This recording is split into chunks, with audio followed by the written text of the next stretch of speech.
I don't think most people have any idea what the impact of an online travel agency is to a local economy. Now, an online travel agency or OTA is like Expedia or Booking.com. And I think we just kind of take these things for granted. Like people go and they search online, they think they're getting the best deal from hotels.com. By the way, spoiler, you can call the hotel and they will almost always match the rate you're seeing from the third party provider. But that's an aside.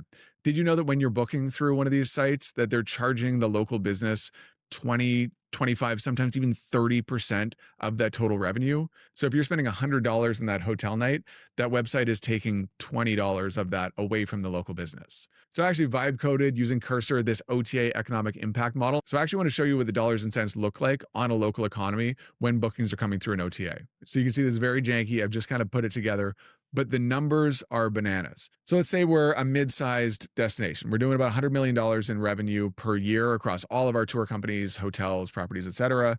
Tourism makes up about 60% of our local economy, right? So we're a pretty tourism heavy place. Our local tax rate's 8.5%. We create about 12 jobs per $1 million in tourism revenue. This is a fairly average number, but it can go up and go down depending on the place. And then the OTA. So they're charging an average of about 20%. It's about 50% of our tourism revenue. Let's just project this comes from OTAs. So half of people are booking through a third party. Let's say for the sake of this model, they're not reinvesting back into the community and the OTA is not actually creating local jobs.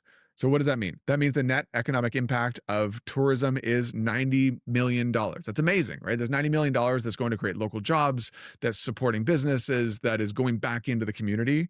But 9.5 million was lost to the OTAs.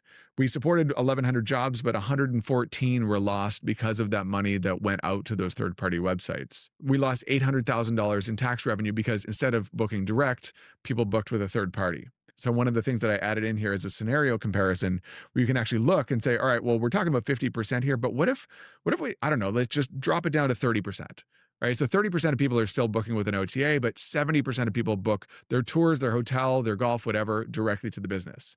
Well, that means we're now only losing $5.7 million. We're only losing 68 jobs.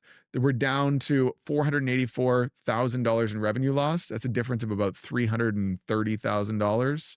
And the net economic impact is now $94 million versus $90 million.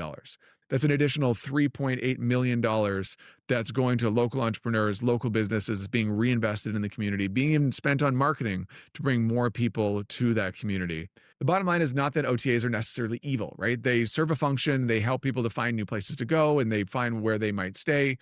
But it's that if we can find ways to encourage people to book direct, and if as travelers, when we know where we want to go and we pick up the phone and call the hotel or just go to the hotel or the tour company's website and book direct, we're able to have a significant impact on the businesses, on the people, the jobs, and the overall economy of that place that we're staying at.